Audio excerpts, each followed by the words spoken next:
let's talk about a psalm. I kind of teased it on Sunday morning that we would study a psalm today that most people have probably never studied in church before.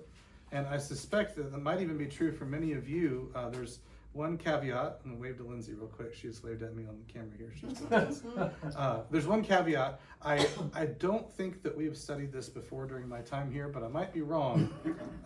If Ryan or I taught on it, I can't remember that we did, but there's a slim chance. I've looked through our records. I couldn't find anything. So there's a slim chance we talked about it before, but I do think it's fair to say most people have not studied this psalm in church ever before. So I'm curious to know, just first off, what do you guys think of that? Do you believe me? Is there really a psalm that we haven't studied? What psalm is it? Yeah. I'll tell you in a minute. I'm going to tease it a little That's first. the secret. That's the secret. Yeah. It's supposed to guess it. Guess it. 68? Well, there is one, 69 is one in the 60s that hasn't been studied a lot either. But what are your thoughts? Do you think there's really a psalm that we haven't talked about in church before? I mean, we read the Psalms Not so unless you often. have Psalm 151. 'Cause they only go to 150. Only goes to 150, so. It's not a trick like that. It is a It's real not one the that first exists psalm, and is is printed it? in the Bible. What's that? It's not the first Psalm, is it? No, it's not the first psalm. Rather than guessing which one it is, though, do you guys think that there are psalms that we haven't studied in church very often? Sure. Yeah. Okay. There's a category of psalms that I think the church tends to ignore. I'll tell you what a biblical scholar has said. 2 of these psalms are almost impossible to use in Christian worship. That's a scholar named Bernhard Anderson. Now, I don't completely agree with him, but that's his perception, as that 2 of the psalms are almost impossible to use in Christian worship. This particular one we're going to study today has been removed from the Liturgy of the Hours. That is a set of daily prayers that the Catholic Church uses. So they took it out of their set of daily prayers. The most ancient Jewish liturgical records show it never being used in worship in the Jewish church. It's even impacted the world of fiction literature, as a character in Thomas Hardy's novel The Mayor of Casterbridge has this to say when he heard it. He said, "'Twasn't made for singing. Whatever servant David were thinking about when he made a psalm that no one can sing without disgracing himself, I can't fathom." So it's even in the world of fiction literature.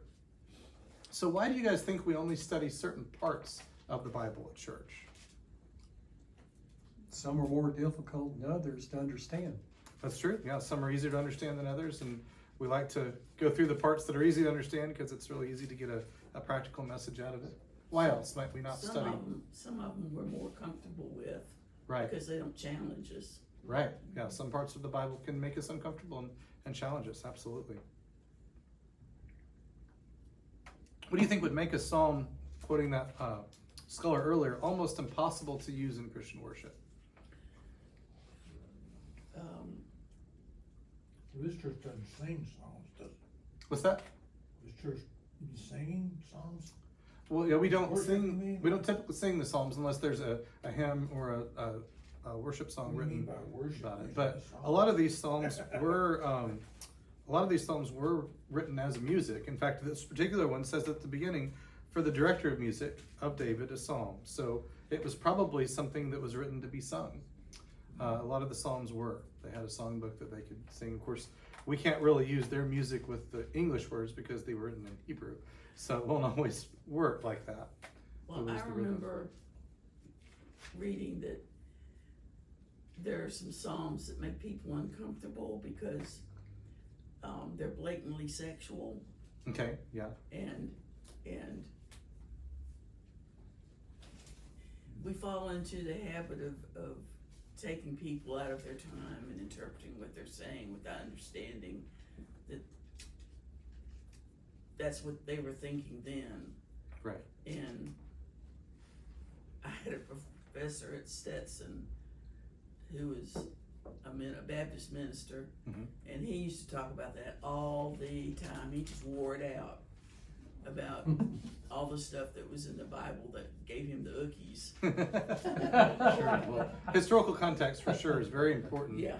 But that's right. Some passages of the Bible can make us uncomfortable. Yes, Drew. I know, used to be when I'd go through the Psalms and read it, if I come across something that would be depressing to me, Mhm. I'd skip it, go to something else. Sure. If Yeah. something Oh, yeah. brings you down sometimes, if something brings you down and you're trying to get up into joy or something, not depressed, don't read that psalm. Right. Well, and Go to something else. that's good advice really at any time, that if something creates a feeling in you that isn't really good for you at that time, it might not be the right time to look at that. So I hope this passage doesn't do that to anybody today, but there's a category of Psalms called the Psalms of Imprecation or Imprecatory Psalms. And that's a category that many churches tend to ignore, and you'll see why when we read it. So we're going to read Psalm 109 today. I'll go ahead and let the cat out of the bag and tell you the secret. Psalm 109. And what we find when we read this psalm is there's some anger going on here, and some very, very strong feelings that we'll talk about in just a minute. And I'll explain what imprecatory means as soon as we read this passage. But go ahead and turn to Psalm 109, and we'll read that together. I'm reading from the New International Version today, but whatever translation you brought might sound a little different, but it'll have a very similar message to it. But here's what it says, Psalm 109, for the director of music of David, a psalm. Here we go. O God, whom I praise, do not remain silent. For wicked and deceitful men have opened their mouths against me. They have spoken against me with lying tongues. With words of hatred they surround me.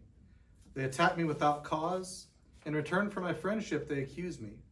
But I am a man of prayer. They repay me evil for good and hatred for my friendship.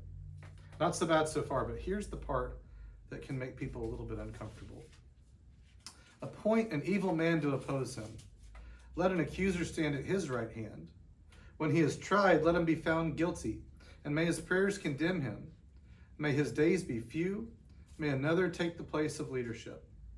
May his children be fatherless and his wife a widow. May his children be wandering beggars. May they be driven from their ruined homes. May a creditor seize all he has. May strangers plunder the fruits of his labor. May no one extend kindness to him or take pity on his fatherless children. May his descendants be cut off, their names blotted out from the next generation. May the iniquity of his fathers be remembered before the Lord. May the sin of his mother never be blotted out. May their sins always remain before the Lord, that he may cut off the memory of them from the earth. Wow. Yeah. For he never thought of doing a kindness, but hounded to death the poor and the needy and the brokenhearted. He loved to pronounce a curse. May it come on him. He found no pleasure in blessing. May it be far from him. He wore cursing as his garment. It entered into his body like water, into his bones like oil. May it be like a cloak wrapped around him, like a belt tied forever around him. May this be the Lord's payment to my accusers, to those who speak evil of me. But you, O sovereign Lord, deal well with me for your name's sake. Out of the goodness of your love, deliver me. For I am poor and needy, and my heart is wounded within me. I fade away like an evening shadow. I am shaken off like a locust. My knees give way from fasting. My body is thin and gaunt. I am an object of scorn to my accusers. When they see me, they shake their heads. Help me, O Lord my God. Save me in accordance with your love. Let them know that it is your hand, that you, O Lord, have done it. They may curse, but you will bless. When they attack, they will be put to shame, but your servant will rejoice. My accusers will be clothed with disgrace and wrapped in shame as a cloak. With my mouth I will greatly extol the Lord. In the great throng I will praise him. For he stands at the right hand of the needy one to save his life from those who condemn him. So that's Psalm 109, and you can see why it's not used in church very often, right? It starts off pretty good. He's just expressing his angst, his feelings toward God. But then in verse 6, the tone changes, and he starts asking God to take this guy down, whoever this enemy is. And that's what the Psalms of Imprecation are. The imprecatory Psalms are Psalms that basically ask God to take out their enemies. And so that's why a lot of churches don't read those in worship, because it's pretty pointed and it's pretty angry, and there's a lot of really strong feelings there. So let me ask the question, how many of you have studied that passage before? Let's see a show of hands. I don't see any hands going up. So this is new material, right? Well, So whatever happened to love your enemies? well, that's the question we'll get to in just a minute. That's a really good question. What happened to love your enemies? That's the commands of Jesus in the Sermon on the Mount in Matthew 5. Yeah. Yeah, we'll get there in just a minute. This particular psalm, I haven't studied it before, so it's new to me, Mhm. but it reads like a curse. It Like does. a curse Yeah. that someone's casting. Right, he's We're asking- God to cast a Oh, curse. yeah. Absolutely. He's That's asking why God to curse churches his have enemies. avoided it, because it starts sounding like witchcraft. A little bit. Yeah. Yeah. Well, David was strange. Yeah. David, as Dr. Joyner used to say, his boy David had issues. That's true. David did have issues, and we see those at different times. We see it in, his the way that he treated Bathsheba, her family. That was a very well-known struggle that he had.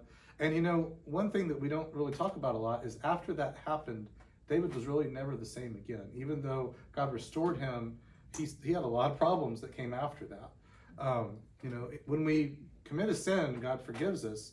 We still have to reap the consequences of what we've done sometimes, and that I believe happened to David. So why do you think we haven't studied this before? Might be an obvious question, but why do you think we haven't studied this before? Well, it's not uplifting. It's very true. It's not uplifting at all.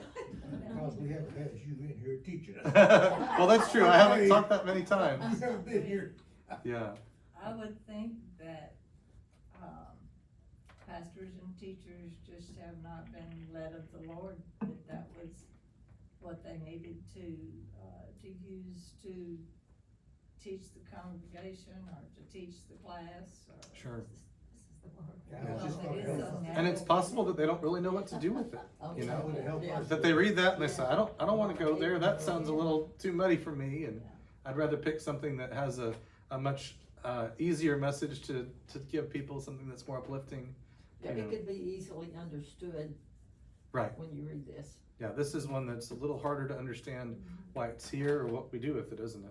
It's like negative brain. Yeah, it really is. Yeah, it's like negative praying, He's absolutely. covered everything. Yeah, he did. Sure He did. did. Yeah, of all the things that bad things you could wish on somebody, he didn't leave much out, did he? It's all there. He wants them basically to wipe them out, and he says, "May his children be fatherless and his wife be widows." He's saying, "Kill him," right? And then he's asking his children to be wandering beggars. So basically, I don't want their family to continue to be provided for. There's a lot of really harsh things that he has asked there. What's interesting is some biblical translators don't even really know what to do with verses 6 and forward. There's some translations that may even have the words "they say" in front of it. They think that he's quoting his accuser at that point. When you study the Hebrew, I did some study on this yesterday, there's not a lot of evidence to point toward that, especially toward the end. It shifts back where he says, verse 21, "But you, O sovereign Lord, deal well with me for your name's sake, for I am poor and needy." But then he goes back and asks a few things. Verse 29, "My accusers will be clothed with disgrace and wrapped in shame as a cloak." So it's not like there's just a quote and then it goes back to him, because it's back and forth. So from what I can tell, the majority of Old Testament biblical scholarship do not believe that to actually be a quote. But because some people are so uncomfortable with that passage, that's the easy way out, is, he's just quoting the people who were attacking him. I don't think that's the case, but that's one way that people have translated it, because they just don't know what else to do with it. Yes, It Drew? certainly does sound like he's holding a grudge. Sounds like what? Holding a grudge. Oh, yeah. He's, Being unforgiving, in other words, I think bitterness, I've heard, which is unforgiveness, Mhm. is unresolved violation of one's own personal justice system. Right. In other words, this is what bitterness, unforgiveness is. Mhm. It's not necessarily that the law's been violated against you, the law of Moses, but your own personal thing you've got going against this guy. See, maybe, what was it that happened here extra around this, in history around this psalm, That's a great question, and I don't really know. There's, we have kind of a historical catalog of what happened to David in other books of the Bible, and it's hard sometimes to mix and match. This psalm happened at this point. We do know Psalm 51, where David kind of cries out and expresses his remorse for what he's done to Bathsheba. We know that connects directly to Bathsheba. There's some psalms we can kind of match those up. David committed a sin in relation to Bathsheba and her husband. He confesses that sin in Psalm 51, and so we can match that up. But some of the psalms we really can't match up as easily to what happened. So we don't know specifically who are these people coming after David. What have they done to him? We don't really know all the details of exactly what prompted him to write that. But that's a great Sometimes question. we perceive something that isn't necessarily true, but we perceive it to be that way against us. Right. You know what I mean? Mhm. So, Yeah, and as the leader of his people, he may have had some real, big things happening. People trying to hunt him down, people coming after him. But it's hard to say exactly what those circumstances were. But that's a great question. Let me ask you a little bit harder of a question. Have you ever felt the way that David feels here? Oh, yes. yes. Not quite to that extreme. Yeah, but maybe not that extreme, but we can relate, right? There are times in our lives where we have felt those feelings that, man, that person or that group or that thing, they're all up. Can we just get rid of them, please? Right? So, Vengeance is mine, saith the Lord, I will repay. right. Didn't the So, Bible say? You but beat there, me to it, cause I was gonna quote that. yeah, that's Say a great, that to you. a great thing to quote. Let me have a skip over to Deuteronomy for a minute. I want to read Deuteronomy chapter 19. We'll read 4 verses here, verses 16 through 19. Way on back there. But Yeah. Way on back there. Deuteronomy is another book of the Bible that we don't study quite as much, maybe for different reasons. A lot of it is really meticulous, giving out laws and things like that. Some of it's a little deep, and because of that, it might even be a little, I don't want to say boring, but just a little hard to get through, right?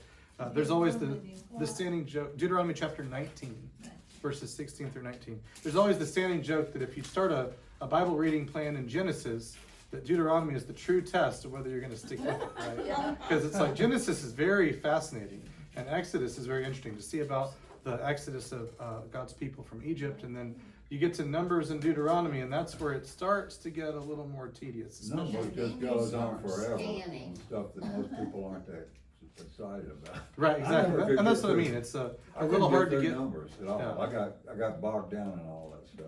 Right. Deuteronomy what? It's a little harder to get excited about some of those details, but let's look at. Really simple, and I did study this, cause I got notes from 40 years ago.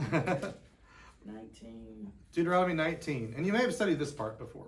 Here's what it says. Starting Deuteronomy 19:16, going through verse 19. If a malicious witness takes the stand to accuse a man of a crime, the two men involved in the dispute must stand in the presence of the Lord before the priests and judges who are in the office at the time. The judges must make a thorough investigation, and if the witness proves to be a liar, giving false testimony against his brother, then do to him as he intended to do to his brother. You must purge the evil from among you.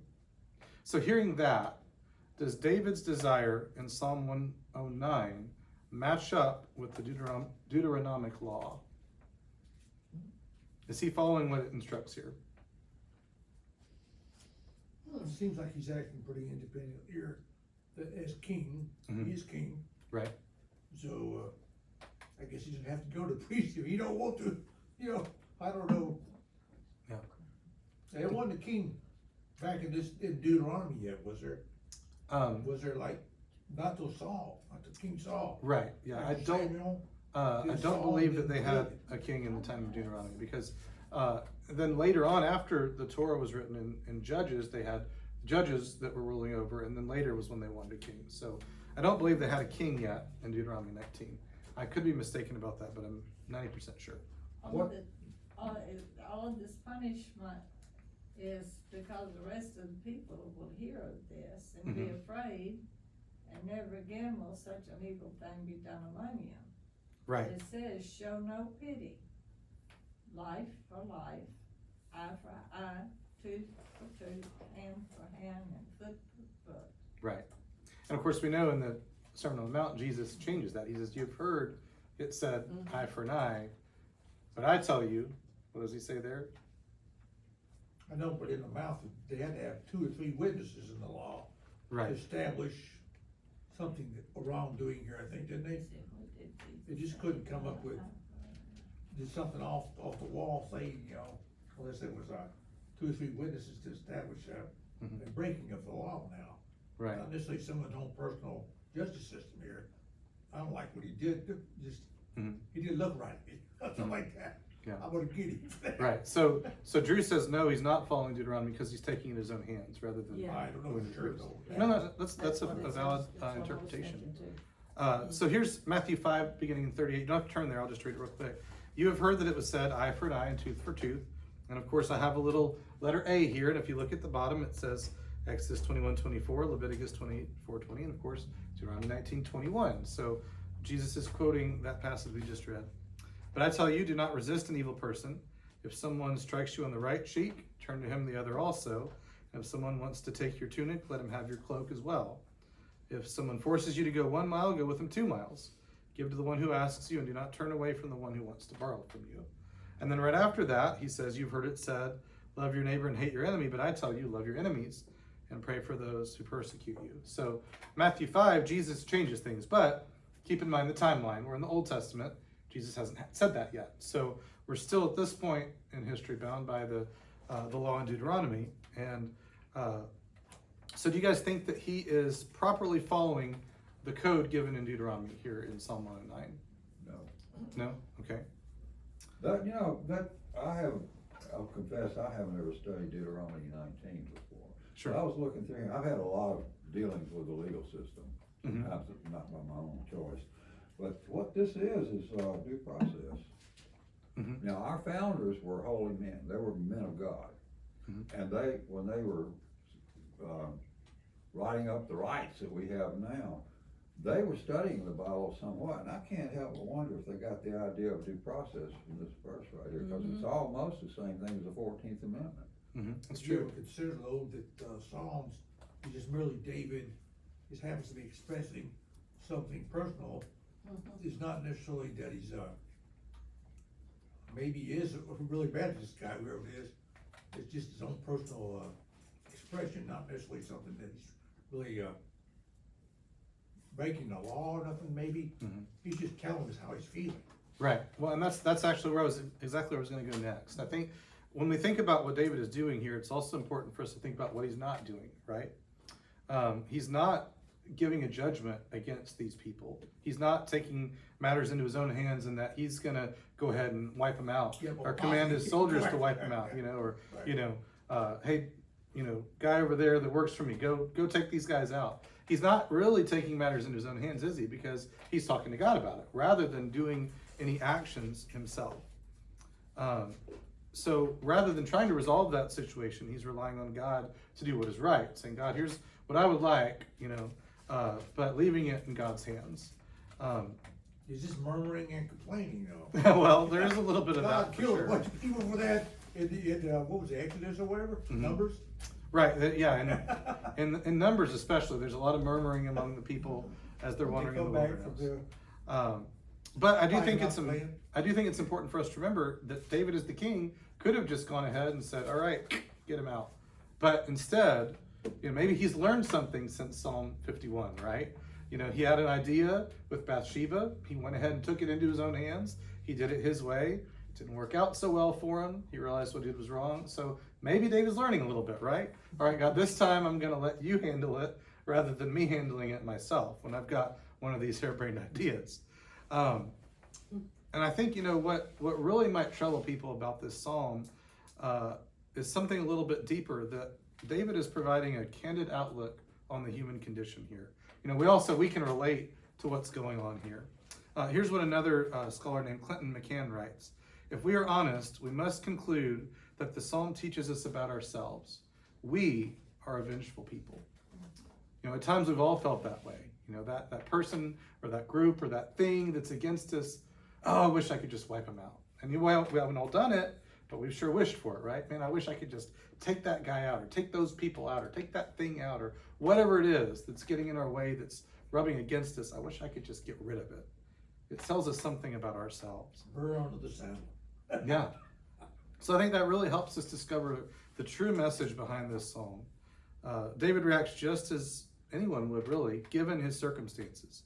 He's angry, he expresses hatred toward his enemy, but his angry and honest words remove the need to take action.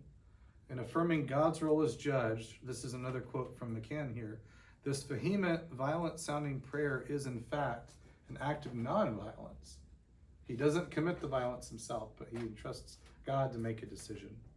So I think what we can learn from this passage is when we feel that way, right? Oh, maybe it's the slow driver in front of you on the road light, right? Just get him out of the way. Maybe it just means he's going to turn down another street, but whatever it takes, get him out of the way.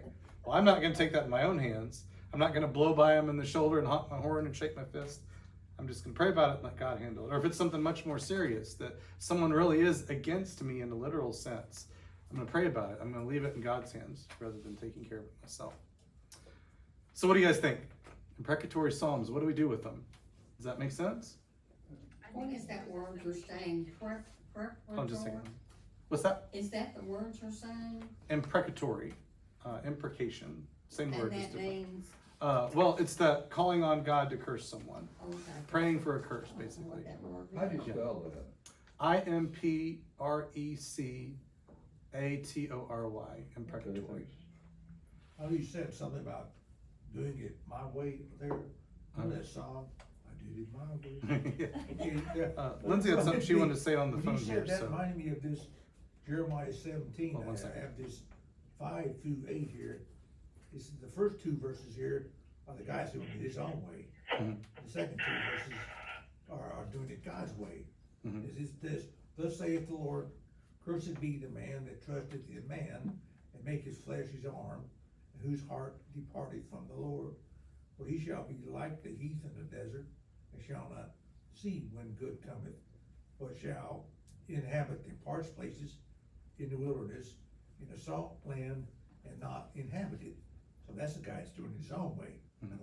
Then blessed is the man that trusteth in the Lord, and whose hope is the Lord is, for he shall be as a tree planted by the waters, and that spreadeth out her roots by the river, and shall not see when heat cometh, but her leaf shall be green, and shall not be careful in the year of drought, neither shall cease from yielding fruit. Anyway, Sure. I Thank you, don't know if Drew. that has anything to do with what we said. No, that's good. Lindsay had something she wanted to mention too, so I've got a volume up on here so she can share. I don't think there's Okay. anybody in this room who Hold on hasn't one second. felt that they've been wronged. Yeah. I had something happened to me right before I retired. Mhm. And I was very angry about it for a very long time, and then one day, I don't know how this came to me, but I realized that the only person that I was hurting was myself. Sure. Because the person that hurt me Yeah. didn't care. Yeah. They didn't think they did anything wrong. Right. And I've watched people, and I'm sure everybody else in here has too, have seen people eat themselves up Mhm. with resentment and anger. Mhm. And it doesn't do them one bit of good. Absolutely. There's a phrase that younger people use that I think fits really well here. They say it lives rent-free in your head. Right.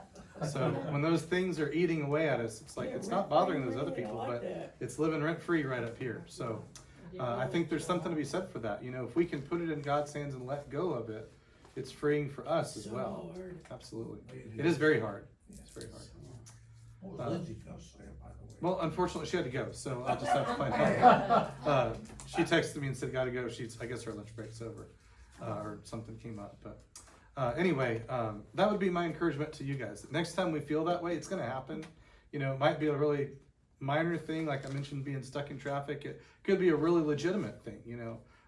I assume that what happened to David in this instance was pretty legitimate. Can't really know, but I would presume, being the leader of his people, that there was something big going on. So no matter how small or big it is, when we feel that way, I would just encourage you guys really just to do what David did, and you can be honest with God about your feelings. You know, this is what I'm feeling right now. Kind of wish you'd just take them out, but God, I want to leave it in your hands. Not my will, but yours. Well, in a situation, like, if he's like in a palace or in his palace or something like that, Mhm. and somebody's he knows gonna overrun his palace, then what is he supposed to do, let it happen? Shouldn't he set up a defense or something like that, or maybe go offensively after them or something like that? Mhm. Maybe this is what he's talking about, who knows? It could be, and you know, when it comes to diplomatic matters between countries, it gets a lot more complicated as to, you know, what would God have us do in those I know situations. bitterness, like what you were saying, bitterness, like you can be bitter towards somebody, unforgiving, Mhm. but it's just like you're drinking the poison, it's not Right. hurting them. Right. Exactly. Poisoning yourself. Absolutely. That's Absolutely. what I've, of course, my husband too, but counsel people so much with death. Mhm.